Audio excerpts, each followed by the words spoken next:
because that's all that's on the news over here now is evacuations and this and that, and how Forrest Ranch lays in there. Chances are we will not hear him speaking. I think his brother was down in Chico. So I don't know what will be. I guess is gonna be the. Gee, you know, I haven't had my first cup of coffee. I think it's brewing. I better go get it. And the pups are in and out and running around.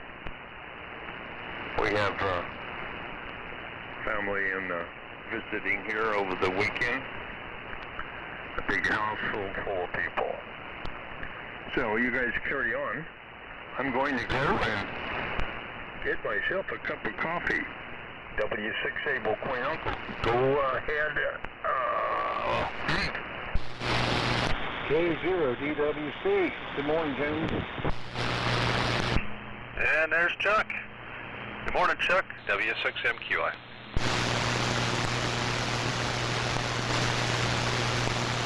Good morning, Dave. That 350 watts was a big difference from the 80 watts. Oh, you sound good, though. All of you are sounding good. I'm just sitting here listening. And finally turned on the brute power supply. So, anyway, I'll be standing by as well. W6NQI K0 DWC. All right, Chuck. Yep, sounded okay this morning. All right, I think I want to stand by too. Although I don't have any coffee to go get. I've been up since about 4:30, so I'm done drinking coffee. So anyway, W6MQ, I guess I'll stand by for Net Control. And I'm trying to remember who it is this time. Is it Henry? That's affirmative. Alrighty. Well, okay. Good morning to Chuck, and we'll stand by also. I've had my first cup of coffee, and I haven't slept in this morning, so here I is, W7MS. You got a good signal in here this morning, Mike. You say you're only on your first cup, or I thought you went and got your second cup. I didn't hear you. Well, I finished my first mug, which is probably the equivalent of 2 cups of high-octane coffee, so I'm finished for now. Because also being an elderly gentleman, I don't want to have to go for that glass of water frequently.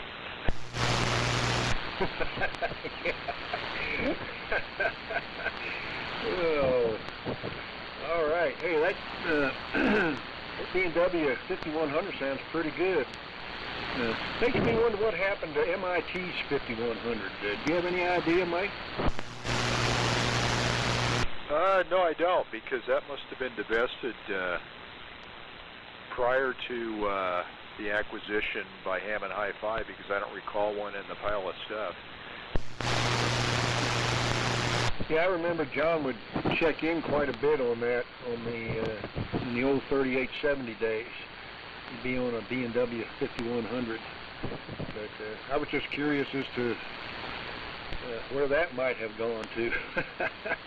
Seems like all his other equipment kind of got scattered, but thankfully everybody kind of came together and got some of the proper equipment with the proper equipment. Oh, you bet. And of course, a lot of it's in the repository of our Net Control this morning, which is great. I've got the modulation monitor that he built that is my one little touchstone for Mr. Svoboda, but it's all nice and it's good. So yeah, we're on the 5100. Thanks for the good critique. You're sounding well also. And I decided it was time to exercise some of this junk, but then again, I think like all of us, I look around and go, why do I have all this junk?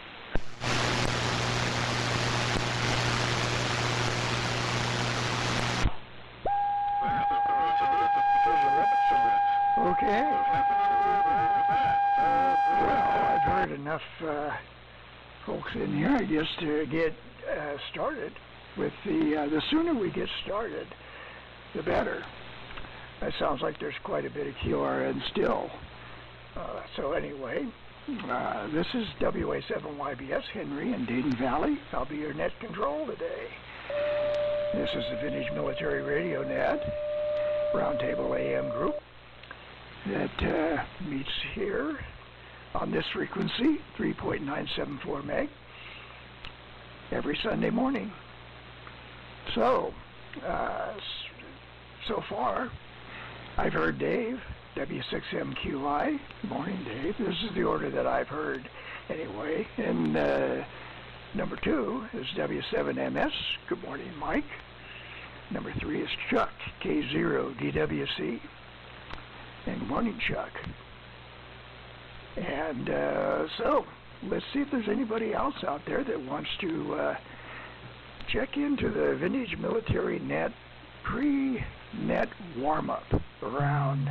This is where we get everybody signed in and, you know, all of that sort of stuff out of the way. So with that, if you want to check in, be number 4, get started here, Vintage Military Radio Net, check in now. W6 Able, Queen, Bunker. WA6OPE.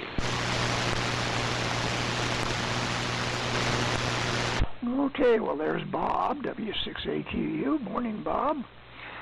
And in the number 5 spot's Tom, WA6OPE. Good morning, Tom.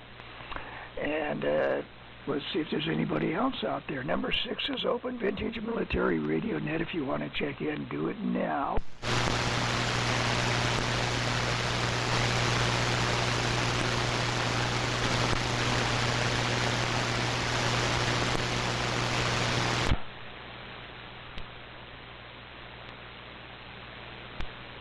Okay, guess my foot was off of the transmit foot switch. But anyway, so with that, this is what I have so far. Number 1 is Dave, W6MQI. Number 2 is Mike, W7MS. Number 3 is Chuck, K0DWC. Number 4 is Bob, W6AQU. And number 5 is Tom, WA6OPE. And I'm on the big rig, W6MIT Homebrew, 4-250A, 2,000 volts on the plate, 200 milliamps of plate current. So we're putting on the output power 300 watts to a 130-foot inverted V. And microphone is an Electro Voice 664. Receiver is a Ray Cal RA6117A. So that's the rundown for this station. Let's get started. And I'll run the call signs by again one more time quickly. W6MQI in the number 1 spot. Number 2, W7MS.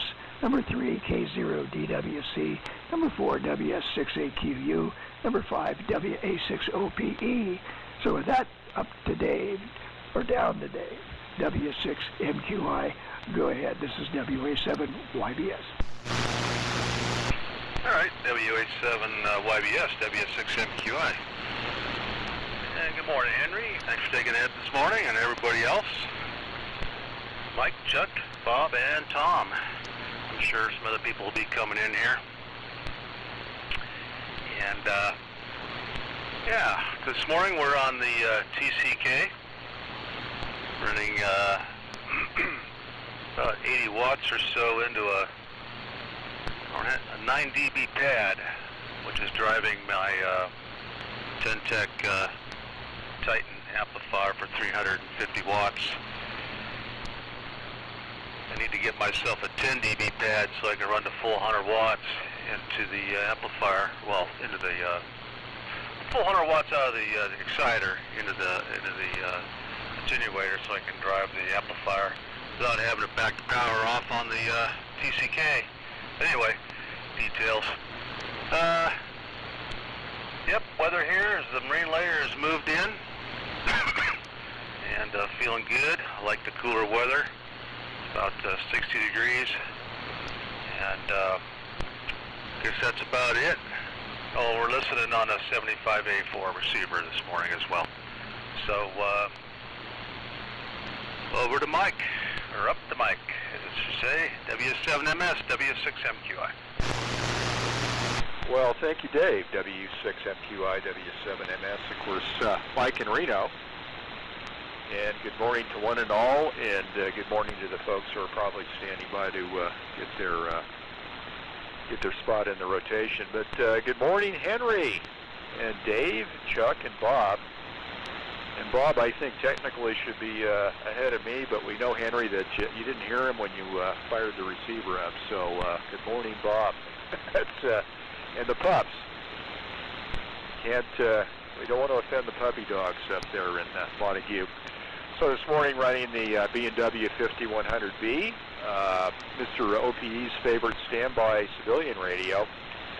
And I guess to give the whole rundown, that is technically coupled up to the 51SB-B sideband exciter. Of course, we're on AM. We have 2 sidebands and carrier this morning. Watching my little pearls here on the modulation device, and that's the National CRU oscilloscope. And for the receiver, and that's the motivation this morning, was the debut of the HRO 5TA1. It was obtained a year ago last spring from the local SNAR swap meet, and it's working fine. Of course, it's not in the best location because it's sitting on top of the 5100B, so all that heat is running vertical, so we'll see how well it's temperature compensated. And other accessories, the 381B Barker & Williamson electronic TR switch, which they also pitched as a preamplifier. All I hear is a really great increase in the noise floor when I'm on a dummy load, and that thing's actually actuated, but it's providing some isolation from the transmitter. And like Dave, I was tempted to run the LPA1 B&W linear amplifier that runs a pair of grounded grid 813s. But reading through the manual this morning, they want 35 watts max drive. They say you need to turn down the B&W 5100, but you really can't do that. It's you can, but it's not right. It's not operating in the right point on the curve, so you need really an attenuator. So we maybe for some other day. And of course, the inspiration for that is Henry's a couple of dB increase a few weeks ago with his project. And proud to say, or maybe I've got an infamous military connection here, and that's the code key plugged into the front of the 5100, and that's the Deutschreich Joker Kriegsmarine key from World War II, and it's flying Kriegsmarine gray. So that's the military connection, is the CW key that's plugged into the 5100. So with that, if I haven't timed out 75 meters, over to you, Bob. No, Ghost it, Chuck. My apologies. K0 DWC W7MS. Okay, Mike. W7MS in the group, K0 DWC. All right, Mike. Good deal. Sounding good this morning. And I remember you getting that HRO 5TA1 last year. I just couldn't remember if you had it on the air before now, but I guess this is the debut of that receiver. I guess that's supposed to be the one of the alternate HRO 5s, I guess, or HRO receivers. So congratulations on getting that up and running like a champ and working well. And it would be interesting to know how it performs with that heat running vertical like that. Oh, man. But anyway, good morning to Henry and Dave and, of course, Mike, Bob, and to Tom. So far, everybody's doing well here at CCH here in Dayton. I'm sure everybody's pounding in at Henry's too, but anyway, I don't know the weather. Henry will give the weather through here, but it's going to be a nice day. I think the high is only supposed to be, I don't know, in the upper 80s, I believe, today. But anyway, we're running the standard net control station, AR213, D104 mic, 200 watts inverted V, and listening in tandem with the R388 on the loop and the AR-R7 on the wire. So 200 watts, or 250 watts, excuse me. So that's all in down here, and we'll keep it going. And I hope Gary's doing okay, and Sharon. God bless them. I hope they have a house to come back to. Maybe some of you guys could enlighten us as to what might be going on with them.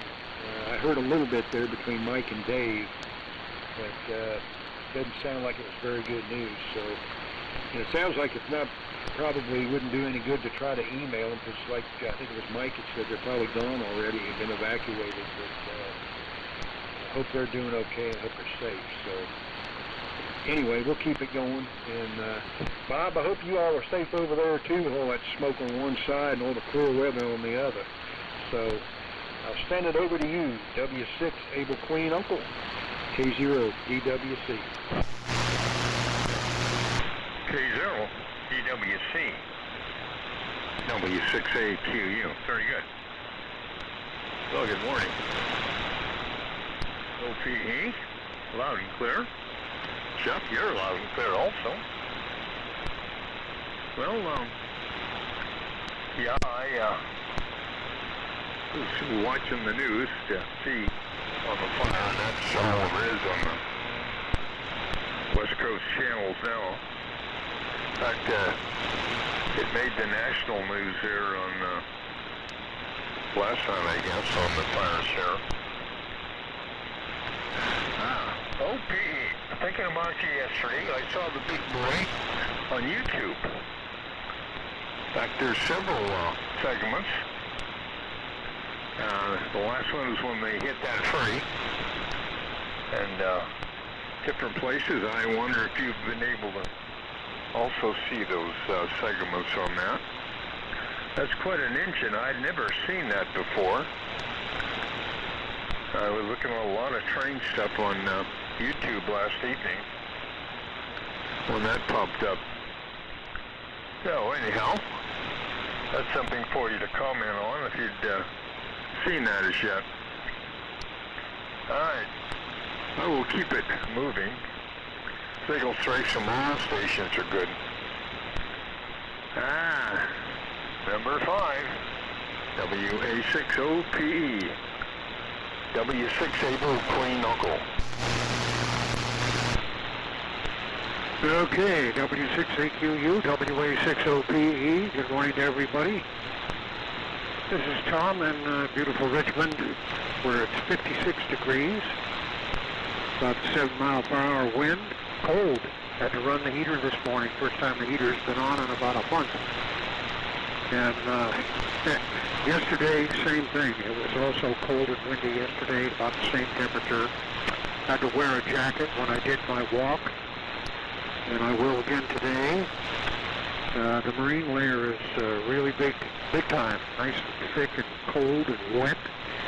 And I went down yesterday to visit the theater shop, et cetera, and I had to use windshield wipers because the fog marine layer was so wet, so thick that it was actually misty. So, let's see, when I first turned on the receiver and tuned to the frequency, I heard Mike utter the famous phrase, "Why do I have all this junk?"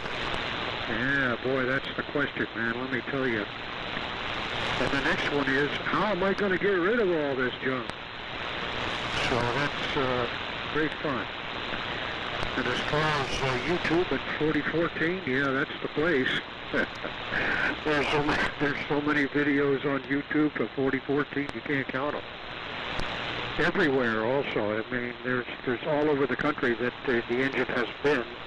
Everywhere, just about. Hasn't been on the East Coast yet, but it's been the Midwest all over the Midwest. I don't think it's been in the South yet, but I'm not sure about that. But it's been in Southern California now, Northern California. Hasn't been to Oregon or Washington yet. Been to Idaho. It's been all over. Anyway. Yeah, I still have not seen it in person.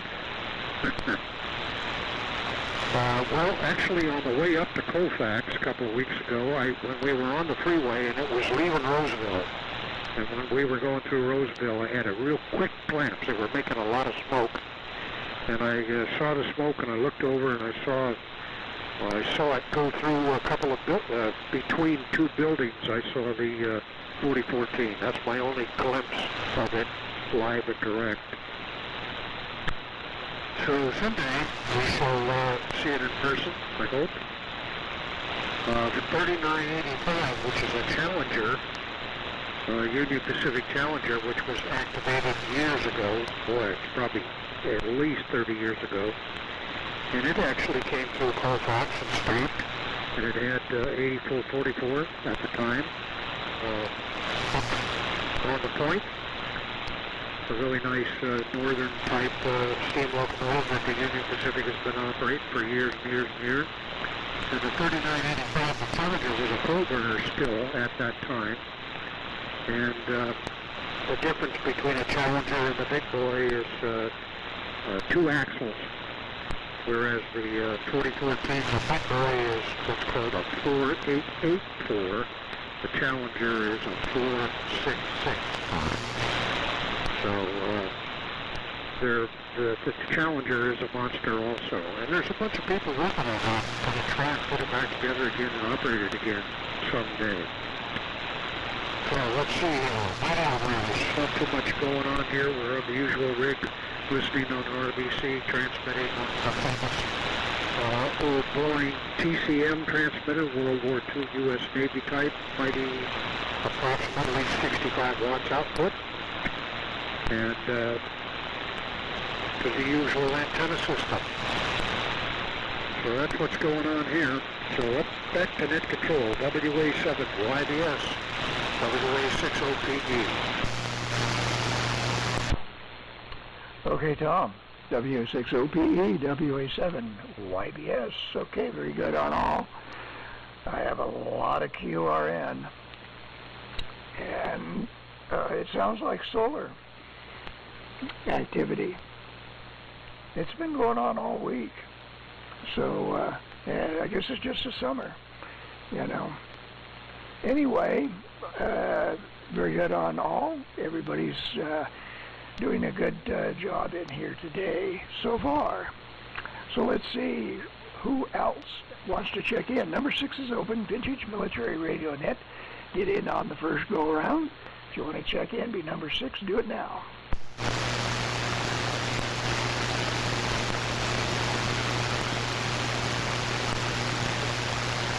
Well, I don't hear anything. If anybody else has something to report, let me know, and I'll stand by again.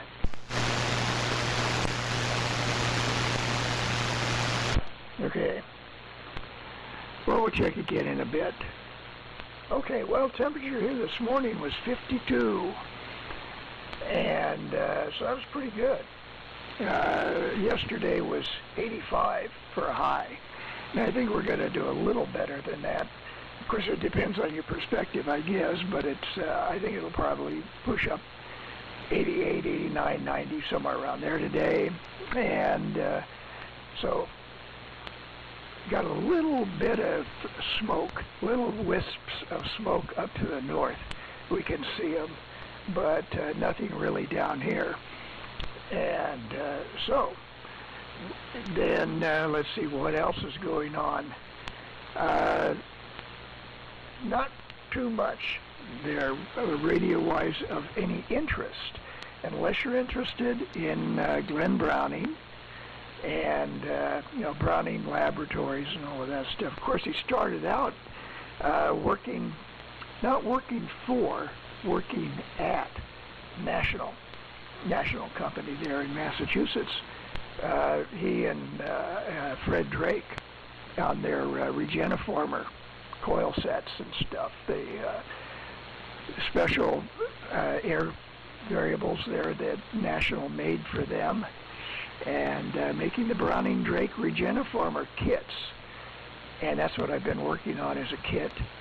It's, you know, what you would do is you would buy the kit, and so you got an antenna coil, a variable condenser, and you got the Regeniformer coil set, which was a regenerative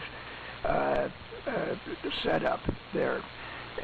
So you had a movable tickler coil in that coil set, and then a matching air variable to go with that. And then you got 2 velvet verniers, type A dials to go. That was your kit. You had to build the rest of it.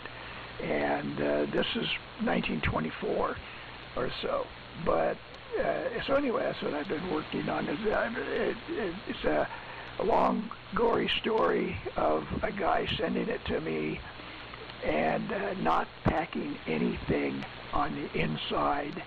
And so the audio transformers came loose, banged around inside the set all the way from Connecticut. So you can imagine the damage. It was extensive.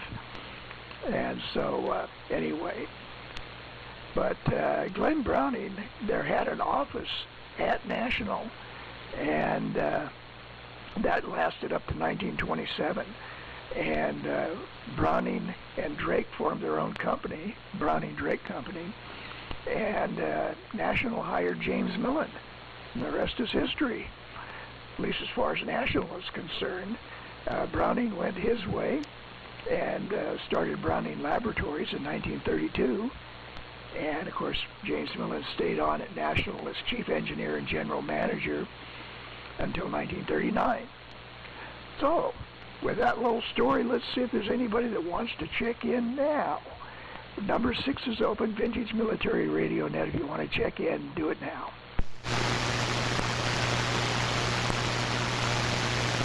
Okay, I got a lot of QRN here, so if anybody hears anything, you know, break in and let me know. But let's start round 2. Go up to Dave, W6MQI on the TCK, running into the amplifier. This is WA7YBS Vintage Military Radio Net. Go ahead, Dave. Alrighty, W6MQI here on the TCK. And, yeah, not much in the way of radio stuff going on here. I've got the RAO receiver fully recapped now, and I've been putting it back together. I think the next step is actually to put it in its cabinet. But, got the carry planes playing yesterday, the main one anyway. Had a little alignment problem I had to deal with, trying to get them to get the front catacomb to jive with the rear catacomb, and finally I was like 1 tooth off. Took a few tries, but finally got that going. Other than that, it's looking pretty good. I had to, unfortunately, there's no way in hell I was ever going to find an AC plug cord cap to fit that funky looking AC plug that's in the back of those receivers. So I pulled the old plug out and put a cover over it and put a regular cord in there with a cord crimp. So that's my only modification I had to do. But yeah, I looked, that's a funky looking cord. I think it was. They were curved. I couldn't find anything like that. But anyway, it's getting close, getting really close. And other than that, not much else. I was, while Tom was talking, I'll see if I could find that picture of that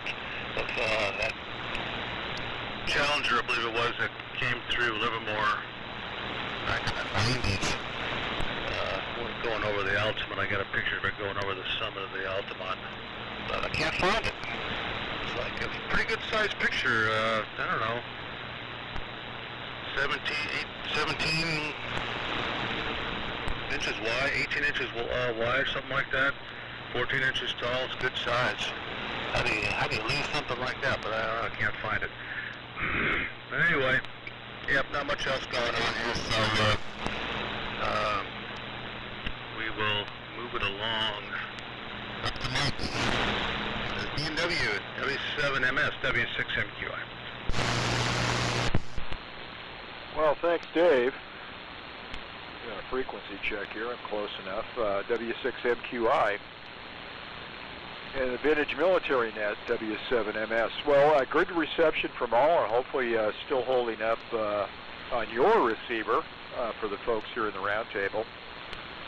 But yeah, well, I'm glad that Tom could hear my comments. Yeah, it's the unloading part that's really difficult. But come to the fall SNAR swap meet. There'll be a couple of NC300s that I'll kind of an albatross around my neck. We'll see if there's a needy person out there for that stuff. But that's just a little pitch, a little sales pitch on the old National products, the newer stuff. But yeah, comments here. Yeah, train watching. I'm glad it's out of town because it's such a 4014 had such a magnetic personality, but at the same time, it was kind of enough was enough, but it had a great time following it on the WP, and kind of took time off when it came back over the hill on the SP, but unfortunately turned out to be a train watching disaster for Tom and his wife. But there'll be another time. Don't know when, don't know where here for our part of the country, but I guess if you're a true train watcher, you'll chase the train, regardless of where it is. But then again, there's YouTube. There's so many darn videos out there. It's and generally the quality is superb, and they're not painful to watch at all. But projects. Commenting on the HRO5, what was holding it up was the painting the cabinet. I was a little. It was a coin toss whether I wanted to pursue that, and I think the major reason for pursuing it was somebody had mounted a plate over the access port for the binding posts, for the antenna binding posts, and probably had installed a coax connector on that adapter plate, which there was no evidence other than the holes that had been drilled. And that was just bugging me, right? That stuff just really bugs you. So we had to do the final decision was to break out the JB Quick and do a Bondo job and cover those up, which mandated the old wrinkle paint routine, and of course excludes having it powder coated, since when they blast the cabinet, all that fine Bondo work's going to go away. But so we did that a few weeks ago. We had one day of thunderstorm activity with excessive downdrafts that actually dropped down to the low 70s, which permitted me to, and I know Henry's going to squirm on this one, but I do this because he made a comment about the late Mr. Mike Terra and his technique of wrinkle paint. Well, I could fire the oven up, but of course I could also have the windows open, and so we painted it, chucked it in the oven, and came out with one of those superb rattle can paint jobs. So that was a few weeks ago. So we finally got this one finished, but almost forgot about it. It was shoved under the table waiting for the summer painting season, and man, we missed the spring painting season. But speaking of weather, it's really nice to have entered normal seasonal temperatures. It's really quite nice. Some high evidence of fire activity, but it's well above ground level, but it's a little hazy when you look up into the sky. But that's the setup here. As far as Jerry goes, following Cal Fire, they made basically their stand with backfires on Highway 32, and Jerry's house is on the opposite side. So looking at the Cal Fire maps, everything looks good. it looks like they were able to save most of Forest Ranch on the other side of the highway based on at least the mappage. And what was nice to see also is on the CAL FIRE website, rather than just showing burning cars, frying houses, and distressed homeowners discussing the loss of their homes and possessions, which to a certain degree I find extremely irritating. They focused in on the fire crews, which of course is in CAL FIRE's interest, and there was quite a bit of obvious backfire setting along 32 as they were prepping and making their stand with the fire line. So it was nice to see that rather than the other stuff you see on the commercial supposed news networks. So that's my editorial for today. And sorry to hear, Henry, about the shipping damage. I don't know what to say. We've all experienced that, and we'll experience it in the future, but quite often it's shoulda, coulda, woulda, and what can you do? But great story. Nice to hear a little bit of history this morning. So, Chuck, what's for breakfast? We haven't gotten any breakfast updates, and I kind of wonder if my neighbor has made a trip out east to pick up some military gear based on his absence this morning. So over to you, Chuck. K0DWC W7MS. Okay, Mike. You still got a really good signal in here this morning. Everybody does. And all it is this morning is Jimmy Dean sausage biscuit. That's about it. For me, I'm kind of like on a diet. I've lost 20 pounds already, but I need to lose some more. I need to get down to about, 250. But anyway, yeah, Mike, yeah, thanks for that report again on Jerry and Sharon over there. Hopefully they'll get that under some control and get all that stuff out over there. That's awful, just terrible. But, yeah, hey, Mike, congratulations on attempting or not attempting, but doing the black wrinkle finish. And I think from what I've been able to gather so far with our little group of people, I think probably you and I, probably the only two that I know of that actually goes out and gets stuff powder coated. I'm sure some of the other guys have, but if they have, I haven't heard it. But I know you've got stuff powder coated, and I've got stuff powder coated, but I do my own small parts with the wrinkle finish. But when it comes to cabinets and big front panels and stuff that you're making or whatever, I just go and hire them to do it.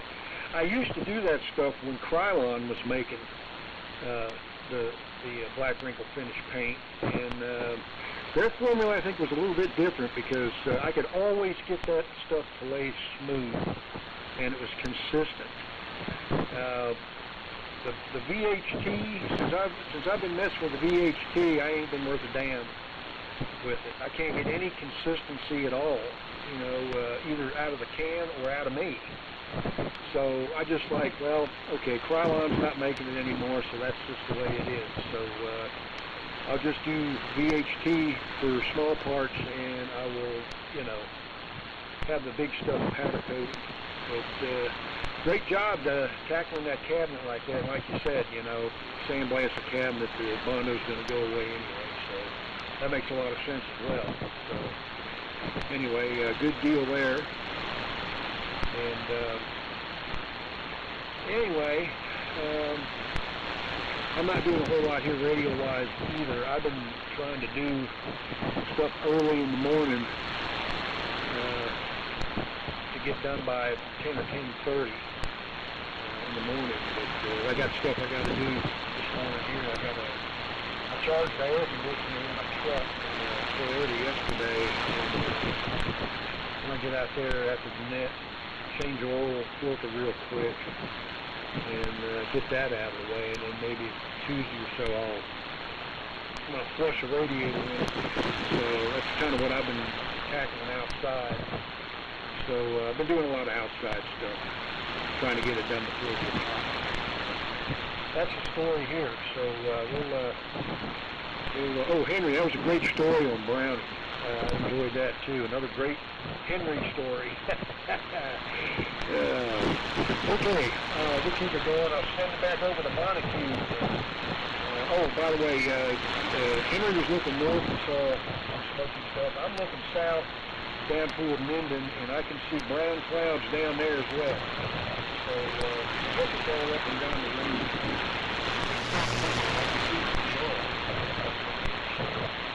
Anyway, over to Bob, W6AQU, DW6. Okay.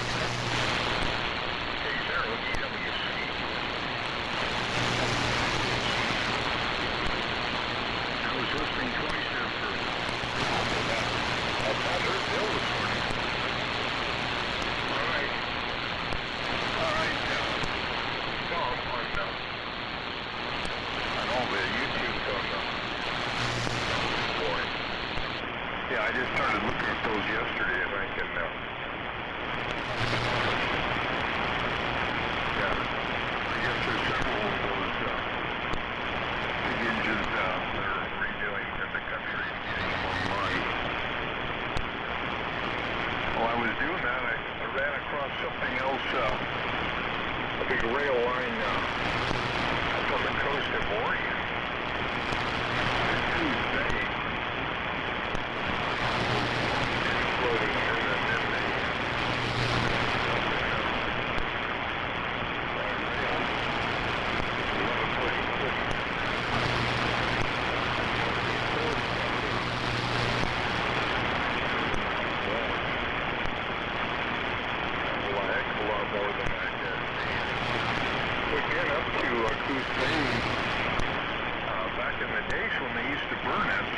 now it's all going around the other side and then coming back in the form of furniture and stuff like that. I even have some of that shelving stuff that's made out of that. Very heavy though. Alright. Look up on the map, there's 32 that you're talking about, Mike. Figure out how that works from location. And one of the comments on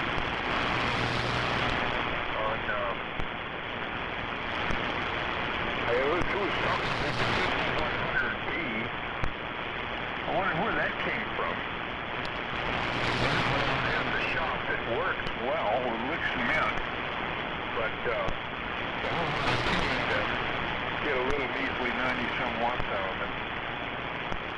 Go away some of these days. Very heavy, as you know.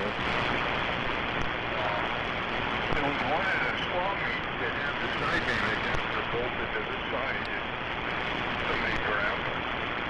And it's really heavy. The sideband adapter snapped up half the weight, it seems like. Number 5, WA7YBS over here tonight, cool weather. W6 Able Queen Echo.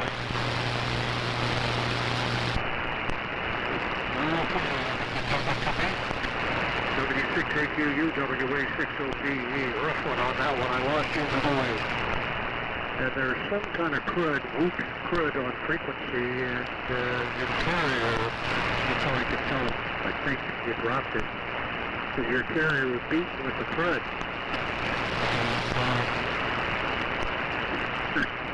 Anyway, no copy. So, things are deteriorated. So, yeah, too bad. Anyway, so I'm going to say 73. Talk to you all again next time. So that's the Net Control, WA7YBS, WA6OBE. Okay, Tom. WA6OPE, WA7YBS, so 73. And yeah, the QRN here is intense solar noise. You know, just that frying noise that you get in the summer. And so what can you do? Well, Mike, putting a black wrinkle finish in the oven, what Mr. T's trick was he would do that. He'd put the black wrinkle finish and bake it in the oven, and that was okay. But then right immediately afterwards, he'd bake chocolate chip cookies in there, and then of course I'd go over to his house or his apartment there, and he'd offer me some of those chocolate chip cookies. And I didn't think I'd really want to eat any of those, but yeah, he was, you know, he really liked baking those cookies. Krylon versus VHT. You know, Krylon was not really black. It was a very, very dark charcoal black wrinkle finish. If you held up the Krylon to a World War II piece, gun with the two-part, back then, you can see that it was kind of a dark charcoal color. It was okay, but VHT, yes, it's a little more, you know, more of the process. And there's two things to remember with VHT: a lot of paint and a lot of heat. Ovens are good, no problem. Just don't bake chocolate chip cookies afterwards. And yeah, I didn't comment on that 5100B. That sounds good. And those are, you know, really nicely built transmitters. You know, they're kind of modular and everything, and really kind of one of those transmitters that isn't really, well, you know, it's not really an extremely popular transmitter like, say, the Viking Valiant or something like that. The W5100, I think, is a lot better built than the Viking Valiant, but, well, just an opinion. Dave, those curvy little AC prongs in there for a twist lock, and there's two types, and the ones that have the hole in the middle, the ground, you know, the stud, and then the twist lock curved blades, that one's the hard one to find. The ones that are just the two curved blades isn't too hard to find, but I understand, you know, they're something that hasn't probably been made in the last 70 years. But at any rate, very good on that. Almost together. That's good. I think, you know, one of the things I want to hear from you is the ABC action on your audio. Because everybody that I have talked to about audio, and I've done, is that the ABC action is very strong, very intense. When you switch on ABC, it really clamps down on that TV. And it is so strong of an ABC that it actually responds to noise rather than ABC. So, interesting to see what sort of opinion you have of the ABC action on the ABC.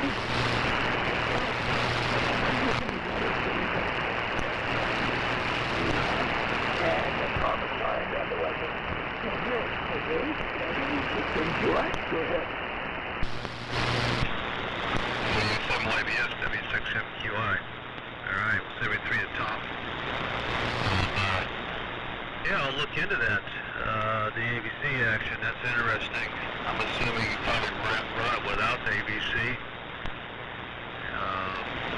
That's something to look at once I get her going. And, yeah, boy, that's amazing. I didn't realize how many capacitors were in that thing. It's just like, just endless. 3 or 4, it's like, okay. Then 3 or 4 more, and it took me a couple of weeks to get all those capacitors out of there. Man. Some of them were pretty pretty well buried too. But I got it. I got it all out of there. But yeah, the black wrinkled paint. That's something whenever I decide to move out of here and I want to, get a shop. One of the things is to get a junker oven and mount it on the outside or a lean-to somewhere and use it to bake parts. Because yeah, you don't want to be cooking your food in that afterwards. I don't think that's a good idea. I've got the VHD is the only one I have experience with. And I've done really good finishes with small parts, but large areas, yeah, the consistency is just not there. I painted the RAO cabinet and stuff, and I'm not really happy with it, so I'm going to take all the parts, the rack mount, everything, take it down to a product level, have them give me a quote. The only thing I'm worried about is the texture, matching the texture, because there's a section of the RAO in the back that I can't get off. It's not part of the cabinet, more of the chassis, and to take that off would be a real pain in the butt, so I get to think, how's he going to match that, or do I really care? I don't know. Hopefully maybe he's got some samples there and I can take a look at it and see what the rough or coarse, I should say, the texture is. But anyway, I think that's it. Yep. Bob faded off in a distance. I could hear you, but I couldn't make out what you were saying there, Bob. So, but anyway, 73 everybody, and I'll talk to you guys next week. So over to Bob, not Bob. W7MS, W6MQI.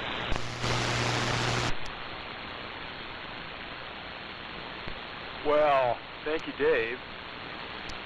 Looks like I've drifted him about 400 hertz.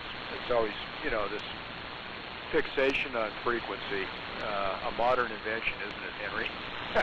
But you can't help but look. W6AQU, see, I blew it, Dave.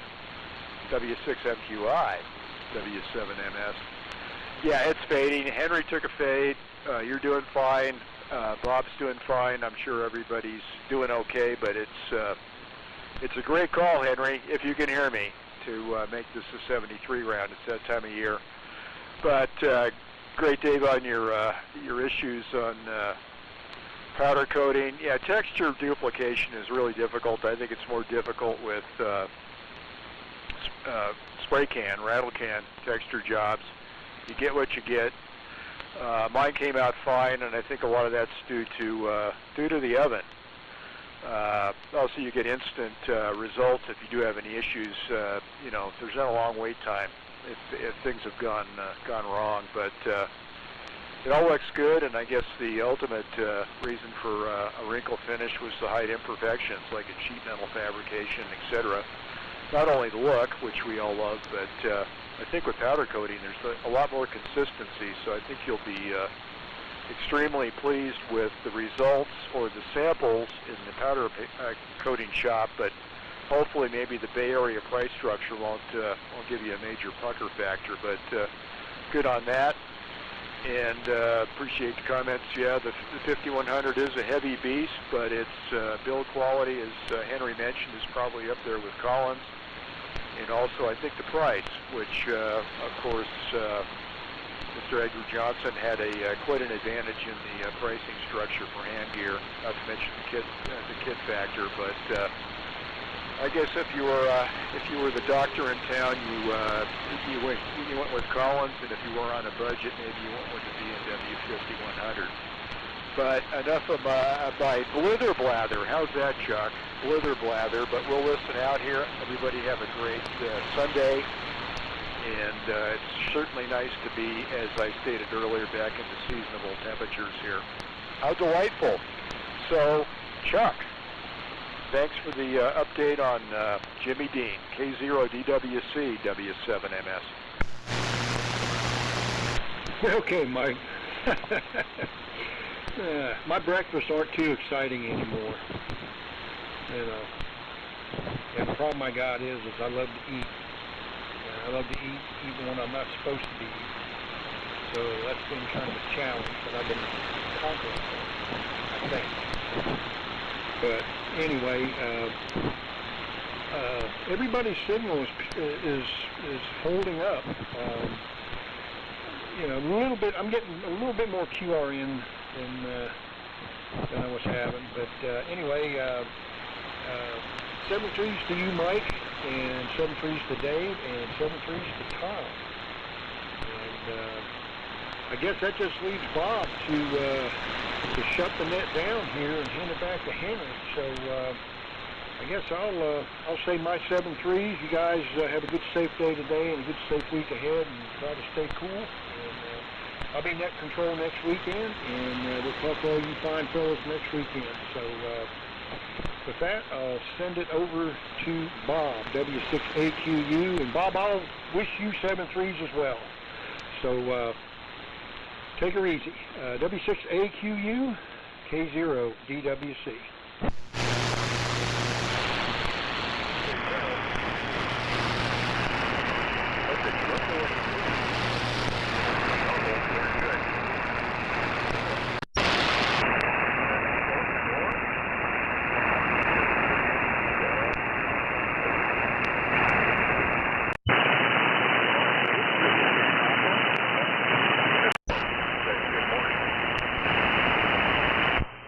Okay, Bob, W6AQ, WA7YBS. Okay, yeah, thank God for the Ray Cow noise limiter. Otherwise, I wouldn't have heard you. QRN is just solar noise, you know. It's just it's been bad. So hopefully next week will be better, but I wouldn't hold my breath. Anyway. Thanks, everybody, for your participation. It's appreciated. Chuck will be net control next week for the Vintage Military Radio Net. So with that, I'm going to go ahead and close the net and say 73 all around. So everybody have a good one, and we hope to hear you back here next week. WA7YBS is off and clear. Thanks, Henry, and I'm off for some chocolate chip cookies, W7MS.